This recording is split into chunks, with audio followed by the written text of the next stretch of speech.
السلام علیکم ورحمۃ اللہ وبرکاتہ۔ آج کی اس ویڈیو کا ٹاپک بہت زیادہ حساس ہے، سو اس ویڈیو کو آپ ذرا غور سے سنیے گا۔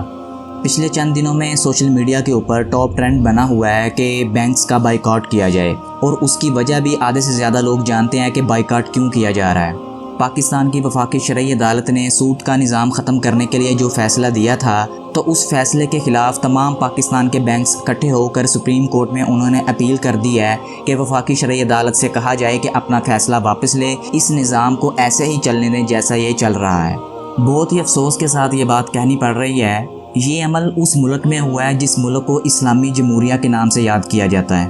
یہ کام اس ملک میں ہوا ہے جس ملک کو اسلامی ریاستوں میں سے ایک اسلامی ریاست مانا جاتا ہے۔ نبی کریم صلی اللہ علیہ وآلہ وسلم نے فرمایا، سود کا ایک درہم جس کو آدمی جان بوجھ کر کھاتا ہے 36 بار زنا کرنے سے زیادہ گناہ رکھتا ہے۔ ایک دوسری حدیث میں آپ صلی اللہ علیہ وآلہ وسلم نے فرمایا، سود کے گناہ کے 70 درجے ہیں، ان میں سے سب سے ادنا درجہ وہ ایسا ہے جیسے کوئی اپنی ماں سے زنا کرے۔ اس کے علاوہ حضرت جابر بن عبداللہ رضی اللہ تعالیٰ عنہ سے روایت ہے کہ نبی کریم صلی اللہ علیہ وآلہ وسلم نے سود کھانے والے پر اور سود کھلانے والے پر اور سود لکھنے والے پر اور اس کی گواہی دینے والے پر لعنت فرمائی ہے، اور فرمایا یہ سب اس گناہ میں برابر کے شریک ہیں۔ حضرت ابو ہریرہ رضی اللہ تعالیٰ عنہ سے روایت ہے کہ رسول اللہ صلی اللہ علیہ وآلہ وسلم نے ارشاد فرمایا، معراج کی رات میرا گزر ایک ایسی قوم پر ہوا جن کے پیٹ گروں کی مانند بڑے بڑے ہوئے تھے، ان میں سانپ تھے جو باہر سے نظر آ رہے تھے۔ میں نے حضرت جبرائیل علیہ السلام سے ان لوگوں کے بارے میں پوچھا تو انہوں نے عرض کی، یہ وہ لوگ ہیں جو سود کھاتے تھے۔ آپ ذرا سود کی نوعیت کا ان احادیث کی روشنی میں اندازہ لگا سکتے ہیں کہ کس قدر اسلام کے اندر اس سود کو حرام کیا گیا ہے، اور آج کا خود کو مسلمان کہنے والا انسان سپریم کورٹ میں یہ اپیل کرے کہ میں نے سود کھانا ہے اور لوگوں کو کھلانا بھی ہے، میں نے سود کو لکھنا بھی ہے اور گواہی بھی دینی ہے، تو آپ ذرا سوچیں کہ وہ کس کیٹیگری میں آئے گا۔ آدھے مسلمانوں کی کوشش ہے کہ اس نظام کو ختم کیا جائے، اور آدھے مسلمانوں کی کوشش ہے کہ اس نظام کو مزید ترقی دی جائے۔ آدھے مسلمانوں کی کوشش ہے کہ ہم اللہ کی عدالت میں کل قیامت والے دن بری ہو جائیں، اور آدھے مسلمانوں کی خواہش ہے کہ ہم کل قیامت والے دن اللہ تعالیٰ کی عدالت میں سرخرو نہ ہوں۔